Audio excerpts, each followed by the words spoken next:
Hello welcome to Kerala stock market. അപ്പോൾ എന്തുണ്ട് വിശേഷം? അപ്പോൾ ഇന്ന് നല്ലൊരു ദിവസമായിരുന്നു. ഇന്ന് നമ്മുടെ ട്രേഡിംഗ് ഡേ എന്ന് പറയുന്നത് നല്ല രീതിയിൽ പെർഫോം ചെയ്തൊരു ദിവസമാണ്. അപ്പോൾ നമ്മുടെ ടെലിഗ്രാം ഗ്രൂപ്പിലുള്ളവർക്ക് അറിയാം. അപ്പോൾ ഇന്ന് നമ്മുടെ സ്റ്റോക്കുകൾ അടിച്ചിട്ടുണ്ട്. ഒന്ന് ഓല ഇലക്ട്രിക്കും പിന്നെ മഹീന്ദ്ര EPCയും ഇറിഗേഷൻ എന്ന് പറഞ്ഞ ഒരു കമ്പനിയും നമ്മുടെ രണ്ട് കമ്പനികൾ ഇന്ന് അടിച്ച ദിവസമാണ്. സോ ഇതുവരെ നമ്മുടെ ടെലിഗ്രാം ഗ്രൂപ്പിൽ ജോയിൻ ചെയ്തിട്ടില്ലാത്തവർ ദയവായി ജോയിൻ ചെയ്യുക. നമ്മുടെ ലിങ്ക് കമൻറ്റ് ബോക്സിൽ പിൻ ചെയ്തിട്ടുണ്ട്. ദയവായിട്ട് എത്രയും പെട്ടെന്ന് ജോയിൻ ചെയ്യുക, എന്നിട്ട് വീഡിയോ കാണുക. ഓക്കെ. അപ്പോൾ ഇന്ന് ഞാൻ സംസാരിക്കാൻ പോകുന്ന വിഷയം, എനിക്ക് ഭയങ്കരമായിട്ട് ഗ്രോത്ത് ഉണ്ടാവുമെന്നും ഫ്യൂച്ചറിൽ നല്ല രീതിയിൽ പെർഫോം ചെയ്യുമെന്ന് തോന്നുന്ന ഒരു കമ്പനിയെക്കുറിച്ച് സംസാരിക്കാനാണ്. അതായത് നിലവിൽ എൻ്റെ കറണ്ട് മാർക്കറ്റ് പ്രൈസ് 853 റുപ്പീസാണ്. ആൻഡ് കമ്പനിയുടെ പേര് ഓസ്വാൾ പമ്പ്സ് എന്നാണ്. ഇപ്പോൾ നമ്മുടെ ടെലിഗ്രാം ഗ്രൂപ്പിൽ ഒരിക്കൽ ട്രേഡ് എടുത്തു, നമ്മൾ നല്ല രീതിയിൽ പ്രോഫിറ്റിൽ ഇറങ്ങിയ ഒരു സ്റ്റോക്കാണ്, ഒരു സ്വിംഗ് ട്രേഡ് എടുത്തിട്ട്. അപ്പോൾ ആ കമ്പനി ഇനിയും ഒരുപാട് കാലം മുന്നോട്ട് പോകുമ്പോൾ വളരെ മികച്ച രീതിയിൽ പെർഫോം ചെയ്യുമെന്ന് ഞാൻ വിശ്വസിക്കുന്നു. സോ ആ കമ്പനി എന്താണ് ചെയ്യുന്നത്, ബിസിനസ് എന്താണ്, നമ്മുടെ ടെക്നിക്കൽ ചാർട്ടിൽ എന്താണ് സൂചിപ്പിക്കുന്നത് എന്നുള്ള കാര്യങ്ങൾ നമുക്ക് ഡിസ്കസ് ചെയ്യാനാണ് ഞാൻ ഈ വീഡിയോ ചെയ്യുന്നത്. ഈ വീഡിയോ ആരും കാണാതെ പോരുത്, വളരെ ഇമ്പോർട്ടൻ്റ് ആയിട്ടുള്ള വീഡിയോ ആണ്. അപ്പോൾ നിങ്ങൾക്കും നല്ല രീതിയിലൊക്കെ മാർക്കറ്റിൽ കാശ് ഉണ്ടാക്കണം എന്ന ആഗ്രഹം ഉണ്ടെങ്കിൽ എൻ്റെ സ്റ്റഡീസ് നിങ്ങൾക്ക് ഉപയോഗിക്കാവുന്നതാണ്. നിങ്ങൾക്കും അത് യൂസ്ഫുൾ ആയിരിക്കും എന്ന് ഞാൻ വിശ്വസിക്കുകയാണ്. ഓക്കെ. അപ്പോൾ കമ്പനിയുടെ പേര് ഞാൻ പറഞ്ഞിട്ടുണ്ട്, ഓസ്വാൾ പമ്പ്സ്. 2003 ഇൻകോപ്പറേറ്റ് ചെയ്ത കമ്പനിയാണ്. എന്താണ് അവിടെ ബിസിനസ് എന്ന് പറഞ്ഞാൽ പമ്പ്സ് ഉണ്ടാക്കുകയാണ്. എന്താണ്? വൈഡ് റേഞ്ച് ഓഫ് പമ്പ്സ് ആണ് ഇവർ ചെയ്യുന്നത്. അപ്പോൾ കമ്പനിയുടെ ചെറിയ ചെറിയ കാര്യങ്ങൾ ഞാൻ പറഞ്ഞു തരാം, നിങ്ങൾക്കത് മനസ്സിലാവും. ഇവരുടെ മാർക്കറ്റ് ക്യാപ്പ് എന്ന് പറഞ്ഞാൽ 9,704 crores ആണ്. ഓക്കെ. അപ്പോൾ ഇവിടെ പ്രധാനപ്പെട്ട ബിസിനസ് എന്താണ്? അവരുടെ എന്ന് പറഞ്ഞാൽ ഒരു ബിസിനസ് മോഡൽ എന്ന് പറയുന്നത് വെർട്ടിക്കലി ഇൻ്റഗ്രേറ്റഡ് മാനുഫാക്ചറിങ് ആണ്. എന്താണ്? പമ്പ്സ്, കൺട്രോളേഴ്സ്, സോളാർ മോഡ്യൂൾസ്, ഇതിൻ്റെയൊക്കെ ഒരു പ്രൊഡക്ഷനാണ് ഇവരുടെ പ്രധാനപ്പെട്ട ബിസിനസ്. ഓക്കെ. അപ്പം ഇവരുടെ പ്രധാനപ്പെട്ട ബിസിനസ് ഇതാണെന്ന് ഞാൻ പറഞ്ഞു. ഇതിനുള്ള വരുമാനം ഇവർക്ക് പ്രധാനപ്പെട്ട എവിടെ നിന്ന് വരുന്നതെന്ന് അറിയാമോ? ഗവൺമെൻറ് പ്രോജക്ട്സിൽ നിന്നും ഒരുപാട് വരുമാനം ഇവർക്ക് വരുന്നുണ്ട്. അതായത് സോളാർ പമ്പിങ്ങിൻ്റെ ബിസിനസ്, അതിൽ നിന്ന് നമ്മുടെ പ്രധാനമന്ത്രിയുടെ PM കുസും എന്ന് പറയുന്ന ഒരു പ്രൊജക്റ്റ് ഉണ്ട്, PM കുസും. അതെന്ന് പറഞ്ഞാൽ അതിൻ്റെ മേജർ പ്ലെയർ ആണ് നമ്മുടെ ഓസ്വാൾ പമ്പ്സ്. അവിടെ ഇഷ്ടംപോലെ സോളാർ പമ്പിങ് മെറ്റീരിയൽസ് സപ്ലൈ ചെയ്യുന്നത് ഈ കമ്പനിയാണ്. മോസ്റ്റ്ലി 85% റവന്യൂ ഈ ഒരു പ്രൊജക്റ്റിൽ നിന്ന് ഓസ്വാൾ പമ്പ്സിന് കിട്ടുന്നുണ്ട്. അതും പോരാനായിട്ട് അവർക്ക് എക്സ്പോർട്സ് ഉണ്ട്. 22 രാജ്യങ്ങളിലേക്ക് ഈ കമ്പനിക്ക് എക്സ്പോർട്സ് ഉണ്ട്. അത് 900+ ഡിസ്ട്രിബ്യൂട്ടേഴ്സും പിന്നെ ഇവർക്ക് റീറ്റെയിൽ ഔട്ട്ലെറ്റുകൾ ഓസ്വാൾ പമ്പ്സ് എന്ന കമ്പനിക്ക് ഉണ്ട്. അപ്പോൾ നമ്മൾ നോക്കുകയാണെങ്കിൽ റവന്യൂ നോക്കുകയാണെങ്കിൽ സ്ട്രോങ് ആയിട്ട് വർദ്ധിച്ചിട്ടുണ്ട് ഈ കമ്പനിയുടെ. നമ്മൾ ക്വാർട്ടർലി റിസൾട്ട് നമുക്ക് നോക്കിയിട്ട് പോകാം. ക്വാർട്ടർലി റിസൾട്ട് നോക്കുകയാണെങ്കിൽ നിങ്ങൾ നോക്കിയേ, ഈ ജൂണിൽ വന്ന ക്വാർട്ടർലി റിസൾട്ട് നോക്കുകയാണെങ്കിൽ 514 കോടിയാണ് ക്വാർട്ടർലി റിസൾട്ട് വന്നിരിക്കുന്നത്. കഴിഞ്ഞ മാർച്ചിലായിരുന്നെങ്കിൽ അത് 365 കോടിയായിരുന്നു. അത് ഡിസംബറിലായിരുന്നപ്പോൾ 380 കോടിയായിരുന്നു. ബട്ട് അവിടെ നിന്നെല്ലാം ഗ്രാജ്വലി മാറ്റം വന്നു. അത് നല്ല രീതിയിൽ ഒരു പുഷ് കിട്ടിയിട്ടുണ്ട്. 514 കോടിയിലേക്ക് മാറിയിട്ടുണ്ട്. ഓപ്പറേറ്റിംഗ് പ്രോഫിറ്റ് നോക്കുകയാണെങ്കിലും വളരെ നല്ല രീതിയിൽ കയറി 99 കോടിയിൽ നിന്ന് 141 കോടിയിലേക്ക് മാറിയിട്ടുണ്ട്. ആൻഡ് നെറ്റ് പ്രോഫിറ്റ് നോക്കുകയാണെങ്കിൽ 95 crores മാറി. അവർക്ക് നല്ല രീതിയിൽ അവരുടെ ഫണ്ടമെൻ്റൽസിൽ ഒരു സ്ട്രെങ്ത്ത് നമുക്ക് കാണാൻ കഴിയുന്നതായിരിക്കും. പ്രോഫിറ്റ് ആൻഡ് ലോസ് നോക്കാം. കഴിഞ്ഞ മാർച്ചിൽ 759 കോടിയായിരുന്നെങ്കിൽ ഈ മാർച്ച് ആകുമ്പോഴത്തേക്കും സെയിൽസ് നോക്കുകയാണെങ്കിൽ 1430 കോടിയായിട്ട് വർദ്ധിച്ചിട്ടുണ്ട്. ഇരട്ടിയായിട്ട് ഏകദേശം വർദ്ധിച്ചിട്ടുണ്ട്. അപ്പോൾ അതിൻ്റെ ഒരു ഗ്രോത്തും അവിടെ ബിസിനസ്സിൻ്റെ ഒരു സ്ട്രെങ്ത്തും സൂചിപ്പിക്കുകയാണ്. ഓക്കെ. അപ്പം പ്രോഫിറ്റ് ബിഫോർ ടാക്സ് നോക്കുകയാണെങ്കിൽ 368 കോടിയാണ്. നെറ്റ് പ്രോഫിറ്റ് നോക്കുകയാണെങ്കിൽ 281 കോടി വാർഷികപരമായിട്ട് നോക്കുകയാണെങ്കിൽ ഉണ്ട്. സോ അത് എവിടെ നിന്നാണ് 281 കോടി ആയതെന്ന് ചോദിച്ചാൽ 98 കോടിയിൽ നിന്നാണ് 281 കോടി ആയത്. അപ്പോൾ നമ്മളിപ്പോൾ സാധാരണക്കാർ ഇങ്ങനത്തെ കമ്പനികൾ കുറച്ചും കൂടെയൊക്കെ ശ്രദ്ധിക്കണം. നമുക്ക് ടെക്നിക്കലി വലിയ കാര്യങ്ങൾ അറിയത്തില്ല, ഫണ്ടമെൻ്റലി അറിയത്തില്ല എന്നൊക്കെ പറഞ്ഞ് ഇങ്ങനത്തെ കമ്പനികൾ ശ്രദ്ധിക്കാതിരുന്ന അതിൻ്റെ നഷ്ടം ആർക്കാണ്? നമുക്ക് മാത്രം തന്നെയാണ് അല്ലേ. പഠിക്കാൻ ശ്രമിക്കുക എന്നുള്ളതാണ് ഏറ്റവും വലിയ കാര്യം. ഇക്വിറ്റി ക്യാപിറ്റൽ നോക്കുകയാണെങ്കിൽ 10 കോടിയുണ്ട്. റിസർവ് നോക്കുകയാണെങ്കിൽ 173 കോടിയിൽ നിന്ന് 452 കോടിയായിട്ട് വർദ്ധിച്ചിട്ടുണ്ട്. സോ നിങ്ങൾ നോക്കിയേ, ബോറോയിങ്സ് നോക്കാം. ബോറോയിങ്സ് 332 കോടിയുണ്ട്. ഓക്കെ.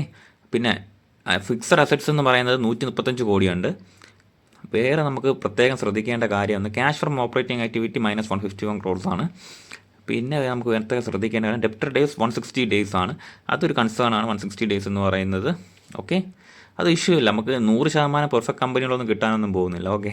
പ്രൊമോട്ടർ ഹോൾഡിംഗ് നമുക്ക് നോക്കുകയാണെങ്കിൽ 75% പ്രൊമോട്ടേഴ്സ് കമ്പനിയിൽ ഹോൾഡ് ചെയ്യുന്നുണ്ട്. FIA ഹോൾഡിംഗ് 4.40% ഉണ്ട്. DIAs ആണെങ്കിൽ 9.12% ഉണ്ട്. പബ്ലിക് ഹോൾഡിംഗ് 10.80% ഹോൾഡ് ചെയ്യുന്നുണ്ട്. ഓക്കെ. ഇവിടെ വേറെ എന്തൊക്കെയാണ് കീ പ്രൊഡക്ട്സ് നിങ്ങൾക്കറിയാമോ? പമ്പ്സ് ഉണ്ട്, സോളാർ പമ്പ്സ് ഉണ്ട്, ഇലക്ട്രിക് മോട്ടോഴ്സ് ഉണ്ട്, സോളാർ PV മോഡ്യൂൾസ് ഉണ്ട്. അപ്പോൾ ഒരേ പ്രൊഡക്റ്റ് അല്ല, അതിൽ 3-4 പ്രൊഡക്ട്സ് ഇവർ നല്ല രീതിയിൽ പ്രൊഡക്ഷൻ ചെയ്യുന്നുണ്ട്. 22 വർഷത്തെ എക്സ്പീരിയൻസ് അവർക്ക് ഈ മാർക്കറ്റിൽ, ഇത് എത്ര കൊല്ലമെന്ന് അറിയാമല്ലോ, 22 കൊല്ലം മാർക്കറ്റിൽ ഇങ്ങനെ ഒരു ഇത്രയും കോമ്പറ്റീഷൻ ഉള്ള ഫീൽഡിൽ പിടിച്ച് നിൽക്കുകയാണെങ്കിൽ ഓസ്വാൾ പമ്പ്സിൻ്റെ ഒരു ഫണ്ടമെൻ്റൽ ഗ്രോത്തും നമുക്ക് അവരുടെ ബിസിനസ്സിനോടുള്ള എന്താ പറയുക ഉറപ്പും നമുക്ക് ഏകദേശം മനസ്സിലാവുന്നതാണ് അല്ലേ. രാജ്യത്ത് മൊത്തമായിട്ട് 1166 ഡിസ്ട്രിബ്യൂട്ടേഴ്സ് ഇന്ത്യയിൽ തന്നെ അവർക്കുണ്ട്.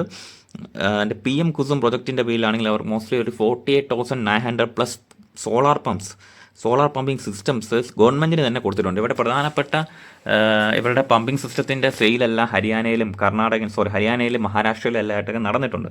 അപ്പോൾ മാനുഫാക്ചറിങ് ഫെസിലിറ്റി നോക്കുകയാണെങ്കിൽ തന്നെ ഇന്ത്യയിലെ ഏറ്റവും വലിയ ഫെസിലിറ്റീസിൽ ഒരു മാനുഫാക്ചറിങ് ഫെസിലിറ്റീസാണ് ഇവരുടെ ഉള്ളത്.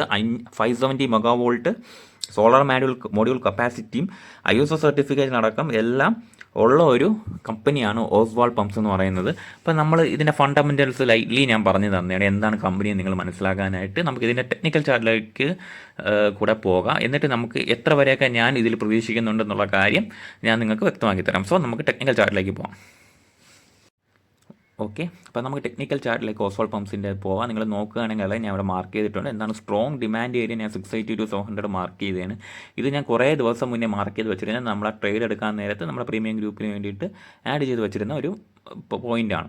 സോ ഇവിടെ നോക്കുകയാണെങ്കിൽ നിങ്ങൾക്കറിയാം സ്റ്റോക്ക് ലിസ്റ്റിംഗ് പ്രൈസിൽ നിന്ന് എബോവ് പോയി ഒരു എന്താ പറയുക ഹെൽത്തി ആയിട്ടുള്ള കറക്ഷൻ ഓരോ തവണ അപ്സൈഡ് പോകുമ്പോഴും തരുന്നുണ്ട്.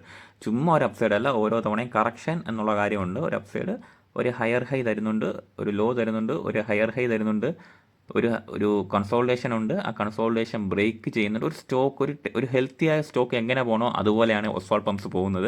ഇൻസ്റ്റിറ്റ്യൂഷണൽ പ്രസൻസ് അതുകൊണ്ട് തന്നെ ഉണ്ടെന്ന് ഞാൻ വിശ്വസിക്കുന്നു. അപ്പോൾ നമുക്ക് നോക്കുകയാണെങ്കിൽ ഓസ്വാൾ പമ്പ്സ് എനിക്ക് ഇനി അടുത്തൊരു ഇൻവെസ്റ്റ്മെൻറ്റ് സാധ്യതയാണെങ്കിൽ ഞാൻ എന്താണ് ചെയ്യാൻ ഉദ്ദേശിക്കുന്നത് ഞാൻ പറഞ്ഞുതരാം. ഞാനൊരു ഇൻവെസ്റ്റ്മെൻറ്റ് ചെയ്യാൻ ഉദ്ദേശിക്കുന്ന ആളാണ്. സോ അപ്പോൾ ഓസ്വാൾ പമ്പ്സിൽ ഞാൻ എവിടെ ആഡ് ചെയ്യും? ആദ്യം ഞാൻ ചെയ്യാൻ പോകുന്നതെന്ന് പറഞ്ഞാൽ കുറച്ച് ചെറിയ മാർക്കറ്റ് പ്രൈസിൽ കറണ്ട് മാർക്കറ്റ് പ്രൈസിൽ ചെറിയ ക്വാണ്ടിറ്റി ആഡ് ചെയ്യും.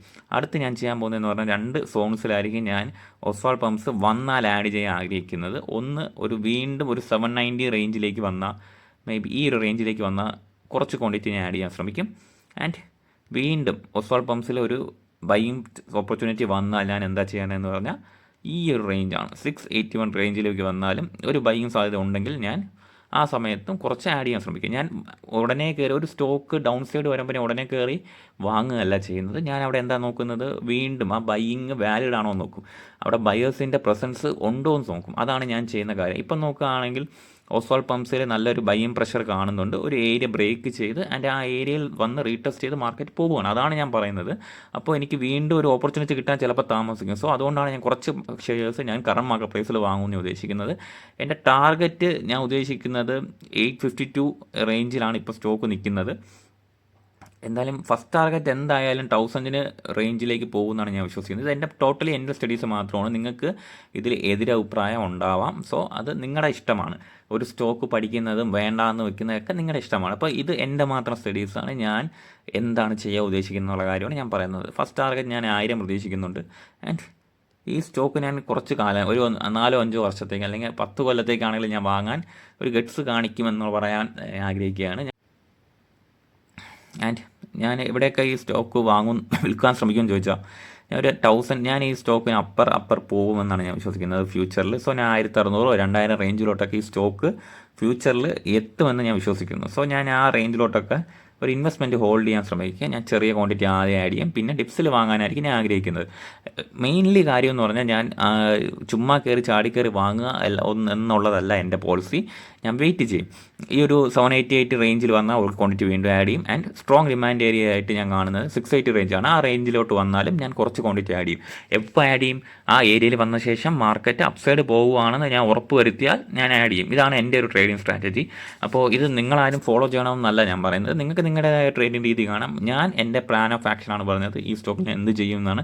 അപ്പോൾ ഞാനൊരു 2x 3x ഈ സ്റ്റോക്കിൽ നിന്ന് ഭാവിയിൽ ഉണ്ടാവാം. ഒരു 5 കൊല്ലം 6 കൊല്ലത്തേക്ക് ഉണ്ടാവും ഞാൻ പ്രതീക്ഷിക്കുന്നുണ്ട്. ഞാൻ ഇൻവെസ്റ്റ്മെൻറ്റ് മൈൻഡ് സെറ്റിലായിരിക്കും ഈ സ്റ്റോക്കിനെ അപ്രോച്ച് ചെയ്യുക. പിന്നെ ഇടയ്ക്ക് സ്വിംഗ് ട്രേഡിന് വേണ്ടിയിട്ടുള്ള അവസരം വന്നാൽ അത് മാർക്കറ്റ് അനുസരിച്ച് ഞാൻ പെരുമാറും.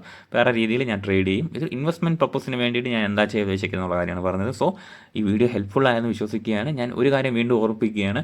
നിങ്ങൾക്ക് ആരെങ്കിലും ട്രേഡ് നമ്മുടെ ഗ്രൂപ്പിൽ ജോയിൻ ചെയ്തിട്ടില്ല, ടെലിഗ്രാം ഗ്രൂപ്പിൽ ജോയിൻ ചെയ്തിട്ടില്ലെങ്കിൽ എത്രയും പെട്ടെന്ന് ജോയിൻ ചെയ്യുക. നിങ്ങൾക്ക് വളരെ യൂസ്ഫുൾ ആയിരിക്കും അങ്ങോട്ടുള്ള ദിവസങ്ങളിൽ. എൻ്റെ ഒരു സ്റ്റഡീസും കൂടെ നിങ്ങൾക്ക് യൂസ്ഫുൾ ആവേണ്ട രീതിയിൽ ആവുമെന്ന് ഞാൻ വിശ്വസിക്കുകയാണ്. ഓക്കെ, അപ്പോൾ ഞാൻ വീഡിയോ അവസാനിപ്പിക്കുകയാണ്. നാളെ വേറൊരു വീഡിയോ ആയിട്ട് വരുന്നതായിരിക്കും. Okay, thank you.